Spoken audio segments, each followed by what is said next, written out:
నమస్కారం ఘంటారావానికి స్వాగతం. ముందుగా ప్రధానాంశాలు. రెపో రేటును 25 బేసిస్ పాయింట్లు తగ్గించిన ఆర్బీఐ. గృహ, వాహన, వ్యక్తిగత రుణాలపై తగ్గనున్న వడ్డీ రేట్లు.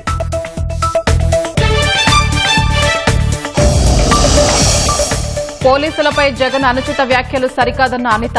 రాప్తాడు ఘటనపై పూర్తి విచారణ జరిపిస్తామని వెల్లడి.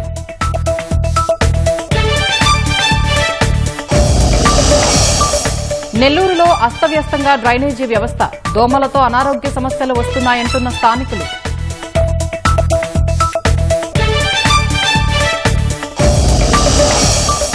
మరోసారి రచ్చకెక్కిన మంచు కుటుంబ సభ్యుల వివాదం. హైదరాబాద్లో మోహన్ బాబు ఇంటి వద్ద బైఠాయించిన మనోజ్.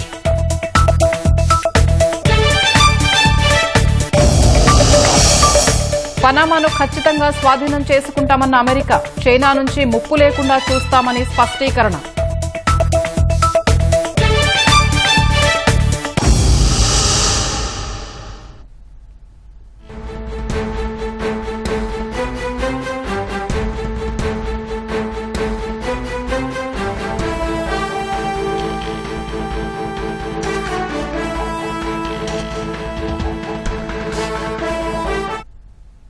హైదరాబాద్ జల్పల్లిలోని మోహన్ బాబు ఇంటి వద్ద పోలీసులు మోహరించారు. మోహన్ బాబు ఇంటి వద్దకు వచ్చిన మంచు మనోజ్ అక్కడ బైఠాయించారు.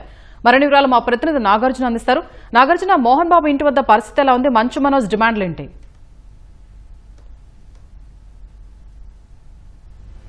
వినోద్, కొన్ని రోజులుగా స్తబ్దుగా ఉన్నటువంటి కుటుంబ వ్యవహారం మరొకసారి రాజుకుని చెప్పొచ్చు. అయితే మొన్న కొన్ని రోజుల క్రితం హైకోర్టు ఇచ్చినటువంటి ఆదేశం తర్వాత రాచకొండ సిపి కూడా వీళ్ళ వ్యక్తిగతంగా వాళ్ళని కూడా విచారించడం జరిగింది. సో ఇద్దరిని కూడా పర్సనల్ బాండ్ సంప్రదించడం కూడా జరిగింది.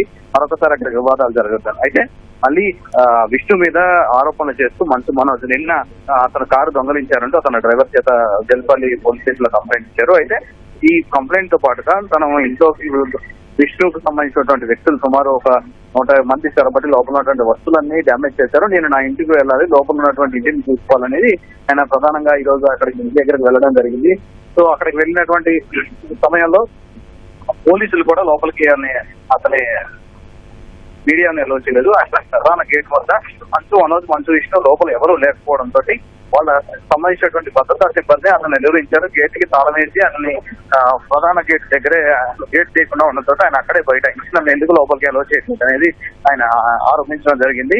ఇద్దరు కూడా తన హైకోర్టు ఆర్డర్ ఉంది కానీ తన జరుగుతున్నటువంటి విషయాలపై తను పరిశీలించుకోవాలని ఇంట్లో ఉన్నటువంటి వస్తువులన్నింటినీ డ్యామేజ్ చేశారు.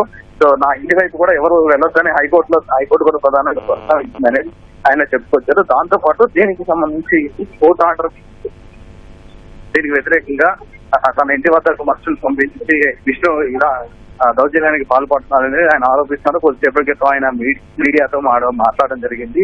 మీడియాతో మాట్లాడినటువంటి విషయం మీద కూడా ఆయన ప్రధానంగా చర్చించారు. సో తన మీద కక్ష కట్టి ఈ విధంగా చేస్తున్నారని ఆయన ప్రధానమైనటువంటి ఆరోపణ. ఉదయం 8:30 టైంలో ఆయన జల్పల్లి నివాసం వద్దకు వచ్చారు. అయితే ఈయన ముందస్తుగానే వస్తున్నటువంటి సమాచారంతో ఆయన్ని ప్రధానటువంటి గేట్ దగ్గర కాకుండా వాళ్ళ మంచు టౌన్షిప్ ఏదైతే ఉందో అక్కడ మహేశ్వరం ప్రధాన రహదారి మంచు టౌన్షిప్ వచ్చేటువంటి రహదారి వద్ద బ్యారిగేట్ ఏర్పాటు చేశారు.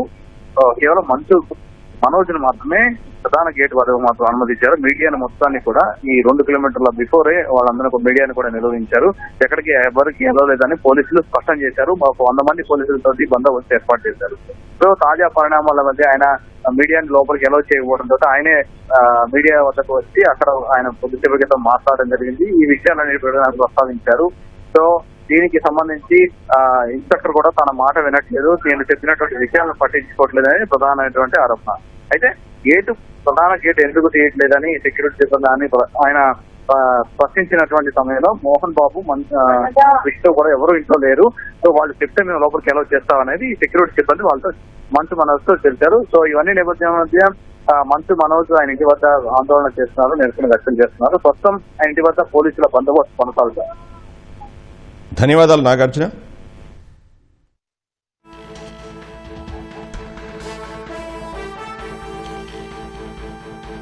ఈ రోజు నాకు ఆశ్చర్యం ఏంటంటే సిఐ గారు మీరు ఇక్కడ ఉండట్లేదు కదా అని అన్నారు. సార్ అయితే మార్చి 27 మీకు ఫోన్ చేశాను కదా సార్, ఇక్కడే కదా ఉన్నాను, మీరే కదా ప్రొటెక్షన్ ఇచ్చారంటే సైలెంట్ ఉంటారు. ఆయన స్క్రీన్ షాట్స్ రికార్డింగ్స్ అన్ని కూడా మీకు ఇమ్మన్నాడు. ఆయన పర్మిషన్స్ తో మీకు ఇవ్వబోతున్నారు.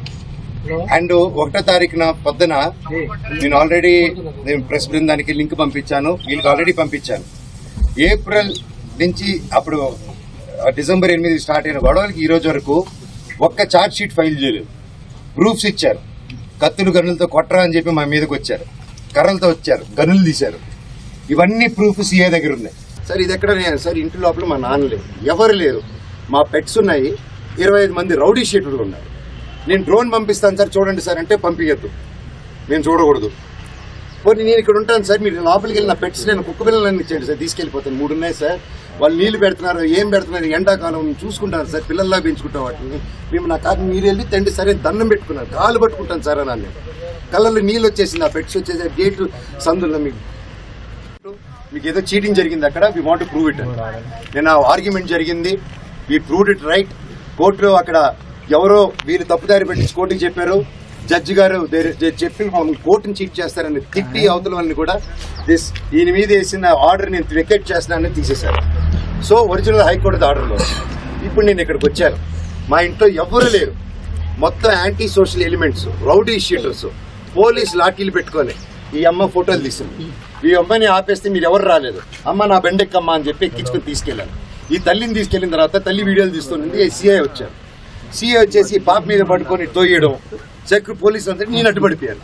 నా ముందు చేయకండి సార్, నా ముందు చేయకండి అని చెప్పేసి అడ్డుపడిపోయా. పెళ్లి మిల్లు ఇంకో టీవీ ఇంకో ఆయన వచ్చి లాగేశారు. అండ్ మోహన్ బాబు గారు ఇంటి దగ్గరికి వస్తే ప్రెస్ నేను కొడతారు, పోలీసులు వచ్చి ప్రెస్ని కొట్టేస్తారు. నాకు అర్థం కాలేదు. ఐఎమ్ రియలీ సారీ, నా కోసం వచ్చి నా వల్ల మీకు అదైనందుకు ఐఎమ్ రియలీ సారీ తల్లి. ఒక అన్నగా నేను ఎప్పుడు ఉంటాను, ఐఎమ్ సారీ సార్. తప్పు లేనప్పుడు మిమ్మల్ని ఎందుకు సార్ ఆపుతున్నారు అక్కడ రాకుండా? నేను రమ్మంటున్నాను ప్రెస్ని, నేను ఎక్కడికైనా వచ్చి మాట్లాడుతుంటున్నాను, ఎందుకు ప్రెస్ని రానిటికి? నేను ఒకటే అడిగాను సార్, హైకోర్టు ఆర్డర్ ఇదిగోండి, మీకు కూడా షేర్ చేశాను సార్, మీకు వచ్చేసి ఉంటుంది ఈ పాటికి. హైకోర్టు ఆర్డర్ ఇచ్చాను, లోవర్ కోర్టు చీటింగ్ చేశారు, కమిషనర్ గారికి బాండ్, ఇవి 3 ఉన్నాయి, ఇవి చల్లవంటారు. పోనీ రాసి ఉందంటే మీరు రాయకూడదు అంటారు, పోనీ ప్రెస్కి చెప్పమంటే మేము చెప్పమంటారు. సరే ఏ అధికారంతో నా ఇంట్లో మీ ఇంటికి వెళ్ళేదని మీకు ఆర్డర్ కావాలంటాడు, మీరు ఇంటికి వెళ్ళేదని మీరు ఆర్డర్ తీసుకుంటున్నారా సార్ అని. లేదు మీ నాన్న చెప్పాలి మాకు అన్నారు. భారత రిజర్వ్ బ్యాంకు వరుసగా రెండోసారి రుణగ్రహీతలకు ఊరట కల్పిస్తూ ద్రవ్య పరపతి విధానాన్ని ప్రకటించింది. అమెరికా టారిఫ్లతో ఇబ్బంది పడుతున్న ఆర్థిక వ్యవస్థకు మద్దతు ఇచ్చేందుకు కీలక వడ్డీ రేట్లను 25 బేసిస్ పాయింట్లు తగ్గించింది. 6.25% ఉన్న రెపో రేటును 6% తగ్గించినట్లు ఆర్బీఐ గవర్నర్ సంజయ్ మల్హోత్రా ప్రకటించారు. తద్వారా గృహ, ఆటో, కార్పొరేట్ రుణాలు తీసుకున్న వారికి కొంత వడ్డీ భారం తగ్గనుంది. ఫిబ్రవరిలో కూడా రిజర్వ్ బ్యాంకు రెపో రేటును 25 బేసిస్ పాయింట్లు తగ్గించింది. ఇదే సమయంలో దేశ జీడీపీ వృద్ధి రేటును ఆర్బీఐ 6.5% అంచనా వేసింది. 6.7% జీడీపీ ఉంటుందని గతంలో వేసిన అంచనాలను తాజాగా ఆర్బీఐ సవరించింది. ప్రపంచ ఆర్థిక వ్యవస్థ అసాధారణమైన అనిశ్చితుల్ని ఎదుర్కొంటోందన్న గవర్నర్ ద్రవ్య పరపతి విధానం స్థిరత్వాన్ని తేవడంలో కీలక పాత్ర పోషిస్తోందని చెప్పారు. అంతర్జాతీయ పరిస్థితుల కారణంగా కరెన్సీపై ఒత్తిడి పెరుగుతోందని మల్హోత్రా తెలిపారు. వ్యవస్థలో తగినంత ద్రవ్య లభ్యత ఉండేలా చూసేందుకు ఆర్బీఐ కట్టుబడి ఉందని వివరించారు. In such challenging global economic conditions, the benign inflation outlook and the moderate growth demand that the MPC continues to support growth. Accordingly, the MPC unanimously voted to reduce the policy repo rate by 25 basis points to 6%. Moreover, it also decided to change the stance from neutral to accommodative. It also noted that the rapidly evolving situation requires continuous monitoring and assessment of the economic outlook.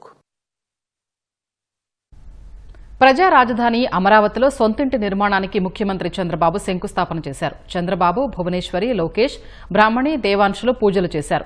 Velagapudi సచివాలయం వెనుక E9 రహదారి పక్కనే ఇంటి నిర్మాణం చేపట్టారు. గతేడాది డిసెంబర్లో Velagapudi revenue పరిధిలో 5 ఎకరాల విస్తీర్ణంలోని నివాస ప్లాట్లను అదే గ్రామానికి చెందిన రైతు కుటుంబం నుంచి ముఖ్యమంత్రి చంద్రబాబు కుటుంబ సభ్యులు కొనుగోలు చేశారు. ఇటీవలే ప్లాట్ రిజిస్ట్రేషన్ ప్రక్రియ కూడా పూర్తయింది. G+1 మోడల్లో సొంతింటి నిర్మాణానికి సీఎం శ్రీకారం చుట్టారు. ఏడాదిలోపే నిర్మాణం పూర్తి చేసి గృహప్రవేశం చేసేలా ప్రణాళికలు సిద్ధం చేశారు. ఇంటి నిర్మాణ ప్లాన్ను లోకేష్ కుటుంబ సభ్యులకు వివరించారు. స్థలంలో నైరుతి మూలన శంకుస్థాపన కార్యక్రమం నిర్వహించారు. ఎక్కువ భాగం పచ్చదనం మొక్కల కోసం కేటాయించారు. నిర్మాణ బాధ్యతను SRR కన్స్ట్రక్షన్ కంపెనీకి అప్పగించారు. తాత్కాలిక హైకోర్టు సచివాలయం మధ్యన ఉన్న ఈ స్థలానికి 4 వైపులా రోడ్లు ఉండడం విశేషం. తూర్పున N10 రోడ్డు, ఉత్తరం వైపున E6 రహదారులు ఉన్నాయి. పశ్చిమం, దక్షిణాన లేఅవుట్లోని అంతర్గత రోడ్లు వెళ్తాయి. ఈ ప్లాట్కు ఆనుకుని రోడ్డు ఉంది. దీని పక్కనే ఉన్న 1000 చదరపు గజాల ప్లాట్ను మల్కాపురం గ్రామానికి చెందిన రైతు నుంచి కొనుగోలు చేసినట్లు తెలిసింది. ఈశాన్యంలో ఉండడంతో వాస్తు కోసం తీసుకున్నట్లు సమాచారం. దీన్ని సెక్యూరిటీ పోస్టు, సందర్శకుల వాహనాలు నిలిపేందుకు వినియోగించనున్నారు. రాజధాని రైతులు శంకుస్థాపన కార్యక్రమాన్ని తిలకించారు. జై చంద్రబాబు, జై అమరావతి అంటూ పెద్ద ఎత్తున నినాదాలు చేశారు. చంద్రబాబు, లోకేష్లు కాన్వాయ్ ఆపి రైతులందరినీ ఆప్యాయంగా పలకరించారు. ముఖ్యమంత్రి చంద్రబాబు కుటుంబానికి వెలగపూడి గ్రామస్తులు పట్టు వస్త్రాలు అందించారు.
రాప్తాడు పర్యటనలో కావాలని గొడవలు సృష్టించి ఘర్షణలు జరిగేలా చేసేందుకే మాజీ సీఎం జగన్ పక్కా ప్రణాళికతో వ్యవహరించారని హోంమంత్రి వంగలపూడి అనిత అన్నారు.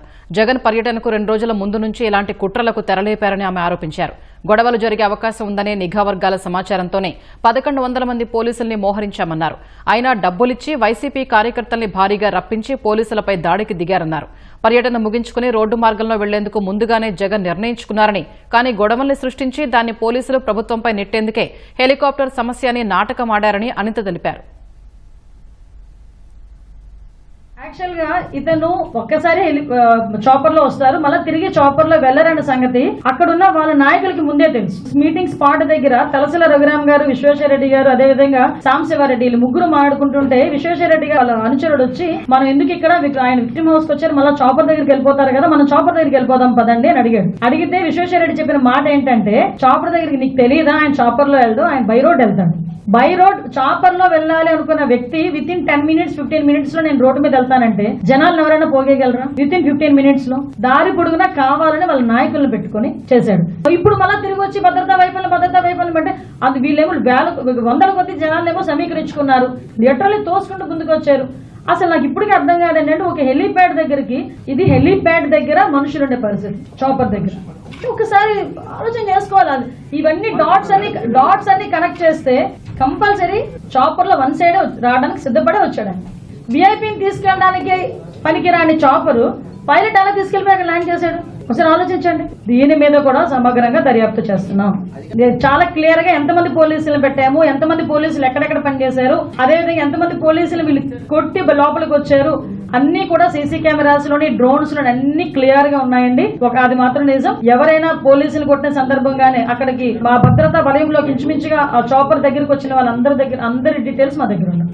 కోడికత్తి శ్రీను నేను వైసీపీ అభిమాని అన్నాడు, మొన్న గులకరాయి నేను వైసీపీ అభిమాని అన్నాడు, సొంతంగా గొడ్డలి వాళ్ళ సొంత బాబాయ్. అంటే ఇలాంటి సిచ్యువేషన్స్ ఉంటాయని మేము ముందుగానే ఊహించుకొని ముందు ఇంటెలిజెన్స్ రిపోర్ట్స్ వీళ్ళు రెచ్చగొట్టే ధోరణిలో ఉన్నారు, ప్రీ ప్లాన్డ్ గా ఏదో ఇబ్బంది కలుగజేసేటట్టు ఉన్నారు, ఫ్యాక్షన్ ని వీళ్ళు తిరిగి ప్రమోట్ చేసేటట్టుగానే ఉన్నారని మాకు రిపోర్ట్ ఉంది. కాబట్టి 1100 మందిని ఎందుకు పెడతామంటే మాకు ఏంటి అవసరం అండి? అసలు హెలికాప్టర్ ల్యాండ్ అయిన తర్వాత ఇంచుమించుగా మినిమం 50 మీటర్లు 100 మీటర్ల వరకు కూడా ఎవరు రాకూడదు, రారు కూడా. ఎందుకంటే వింగ్ పొజిషన్ ఉంటుంది, మళ్ళీ ప్రాబ్లం అవుతుంది, సెక్యూరిటీ పర్పస్ కూడా ఉంటుందండి. అంటే వాళ్ళు మాకు వచ్చిన కొంత మరి సమాచారం మేరకు అక్కడికి వెళ్లి వీళ్ళు కూడా హెలికాప్టర్ ని ధ్వంసం చేయడానికి కూడా సిద్ధపడ్డారు. ఎందుకు ఇవన్నీ జరుగుతున్నాయి? వెనకాతలకి హెలికాప్టర్లో వెళ్ళకూడదు, అతను బై రోడ్ వెళ్ళాలి. దానికి ఏ రకంగా చేయాలని ముందస్తు ప్రణాళిక అంతా చేసుకున్నారు.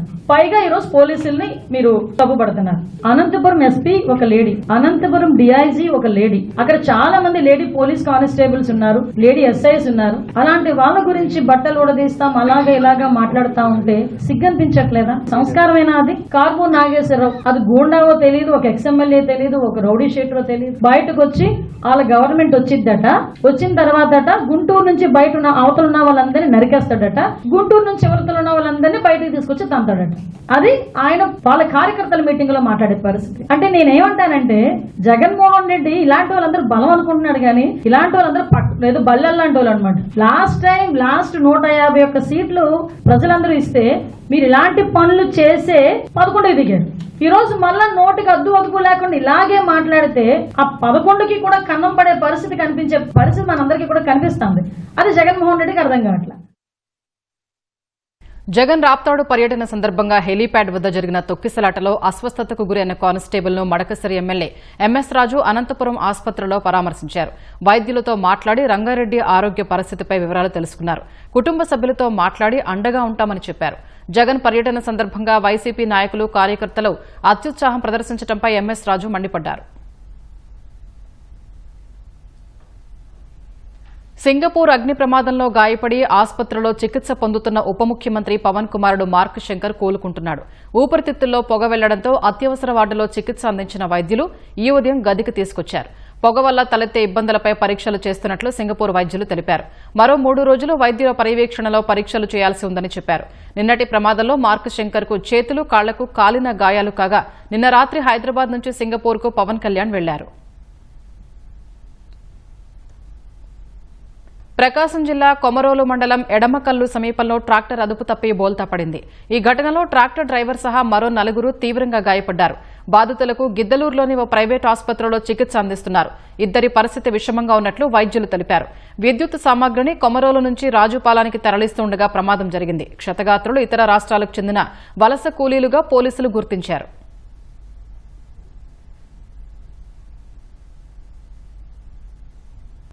నెల్లూరు నగరంలో డ్రైనేజీ వ్యవస్థ అస్తవ్యస్తంగా మారింది. గత ప్రభుత్వ నిర్లక్ష్యంతో టన్నుల కొద్దీ చెత్త పేరుకుపోయింది. ప్లాస్టిక్ వ్యర్థాలతో ప్రధాన కాలువలు నిండిపోయాయి. పంట కాలువ డ్రైన్లు సైతం పూడుకుపోయాయి. కాలువల్లో నీరు నిలిచిపోవడంతో దోమలు పెరిగిపోయి రోగాలు వ్యాప్తి చెందుతున్నాయని స్థానికులు ఆందోళన చెందుతున్నారు. నెల్లూరు కాలువల పరిస్థితిని మా ప్రతినిధి రాజారావు వివరిస్తారు. రాష్ట్రంలో వేగంగా అభివృద్ధి చెందుతున్న నెల్లూరు కార్పొరేషన్లో దుర్గంధమైన పరిస్థితులు నెలకొన్నాయి. దాదాపు 5 సంవత్సరాలు ఎక్కడ పడితే అక్కడ డ్రైనేజ్ మొత్తం కూడా ఆగిపోయిన పరిస్థితి ఉంది. మనం చూస్తున్న ప్రాంతం ఇది ప్రధానంగా పంట కాలువ. ఇది ఈ పంట కాలువ దాదాపు 15 కిలోమీటర్లు ఉంటుంది. ఈ 15 కిలోమీటర్లు మొత్తం కూడా పూడిక దాదాపు 4-5 మీటర్ల లోతులో ఈ పూడిక ఉన్నాయి. ప్లాస్టిక్ వ్యర్థాలతో కూడా అంతా కూడా కాలువలు మూసుకుపోయినవి. పంట కాలువలు మెరుగుపరచడంలో చర్యలు తీసుకోవడం శ్రద్ధ లేకపోవడంతో ఈ కాలువ 15 కిలోమీటర్లు మొత్తం కూడా పూడిపోయి వ్యర్థాలతో ప్లాస్టిక్ వ్యర్థాలతో ఉన్నాయి. చుట్టుపక్కల ఉండే మాంసం దుకాణాలన్నీ కూడా దాదాపు 100కు పైగా ఉన్నాయి. వీరందరూ కూడా వ్యర్థాలను ఇక్కడే వేయటం అనేది జరుగుతుంది. కొందరు స్థానికులు కూడా వాడి ఇళ్లలో ఉండే చెదారాన్ని కూడా డ్రైనేజీ వ్యవస్థలో కలిపేయడంతో ఇవి దుర్గంధంగా మారాయి. 54 డివిజన్లు ఉన్నాయి. 54 డివిజన్లలో మొత్తం కూడా డ్రైనేజ్ అంతా కూడా ఈ పెద్ద పంట కాలంలోకి వదిలేశారు. 3 ప్రధానమైన మనకు రహదారులు ఉన్నాయి. ఇవి మినీ బైపాస్తో పాటు పొదలకూరు రోడ్డు, ఈ ప్రాంతం అంతా కూడా కలెక్టరేట్ ప్రాంతం కానీ కోటమిట్ట మన్సూర్ నగరు ఈ ప్రాంతాలలో కూడా డ్రైనేజ్ వ్యవస్థ పూర్తిగా అస్తవ్యస్తంగా మారిపోయి ఉంది. ఇక్కడ కొందరు స్థానికులు వారి ఆవేదన ఒకసారి అడిగి తెలుసుకుంది ఎలా ఉందండి నగరంలో పరిస్థితి ఈ విధంగా. పంట కాలువలకి వదులుతున్న నీరు ఇంతకుముందు సస్యశ్యామలంగా నీరు బాగా పుష్కలంగా కనపడుతూ అందంగా ఉండే ఈ నెల్లూరు ఈ విధంగా చిందరవందరగా ఒక ప్లాస్టిక్తో ఈ విధంగా తయారయ్యింది. ఈ యొక్క డ్రైనేజ్ వ్యవస్థను ఈ పంట కాలువల్లోకి వదిలిన దాని కారణంగా ఈ రకరకాలుగా జబ్బులు పడుతున్నారు. మనం రాష్ట్ర విభజన జరిగిన తర్వాత తెలుగుదేశం పార్టీ అధికారంలోకి వచ్చిన తర్వాత మంచి వరదలు వచ్చిన తర్వాత ఆ రోజు మన రాష్ట్ర ముఖ్యమంత్రి చంద్రబాబు నాయుడు గారు మంత్రి గారు నారాయణ గారు వచ్చి ఈ హుటాహుటిన ఇక్కడ ఒక కాలువలన్నింటినీ పూడికలన్నీ తీపిచ్చి ఈ కాలువల మీద ఎటువంటి అక్రమ కట్టడాలు కట్టారో అటువంటి వాటిని అన్నింటినీ తొలగించాలని హుటాహుటిన అన్ని జీవో పాస్ చేయాలని రకరకాలుగా ప్రయత్నించారు. వాళ్ళ ప్రయత్నం చాలా వరకు సఫలీకృతమైంది. కానీ తర్వాత అధికారం మారింది. మళ్ళీ ప్రస్తుతం అధికారంలోకి వచ్చున్నారు. మన నారాయణ సార్ గారు ఈ భూగర్భ డ్రైనేజ్ వ్యవస్థని పునరుద్ధరించాలన్న ఉద్దేశంతో ఆయన ఒక సత్సంకల్పంతో ఒక భగీరథ ప్రయత్నంలాగా ఆయన ప్రయత్నం చేస్తున్నాడు. గచ్చ కాలువలో జాస్తిగా దోమలు ఉన్నాయి. మేము ఉండలేకపోతున్నాం. అసలు జ్వరాలు పుండ్లు అన్ని పొగులు కూడా దోమలు జాస్తి ఉన్నాయి మాకు. అందుకోసం ఈ కాలువ బాగా శుద్ధం చేయాలా. చెట్లు అన్నీ లేచిపోయి గలీజ్గా ఉంది మాకు. అసలు ఆ చట్టంలో అంతా పాములు ఇచ్చినట్టున్నాయి మా ఇళ్లలోకి. జ్వరాలు కూడా వస్తున్నాయి. భయపడేంత జ్వరం వచ్చేస్తుంది. జ్వరాలు పిల్లకాయల నుంచి పెద్దోళ్ళ దాకా క్లీన్ చేయటం లేదు. ఇక్కడ వచ్చి ఎప్పటి నుంచో మొన్న వచ్చి చేశారు. ఒక 3 నెలలు అవుతుంది, మళ్ళీ రాలేదు. జ్వరాలు అన్నీ వచ్చేస్తున్నాయి పిల్లకాయలకి పెద్దవాళ్ళకి అందరికీ. నెల్లూరు కార్పొరేషన్ అధికారులు మంత్రి నారాయణ ప్రత్యేక శ్రద్ధతో ఈ కార్పొరేషన్ శుభ్రం చేసే ఏర్పాట్లు అనేవి చేస్తున్నారు. ప్రత్యేక డ్రైవ్ కూడా నిర్వహిస్తున్నప్పుడు కూడా సహజంగానే పరిస్థితి అనేది ఉంది. ఆ నెల్లూరు డైకాస్ట్ రోడ్ నుంచి కెమెరామాన్ సూర్యప్రకాష్తో రాజారావు, ఈటీవీ న్యూస్.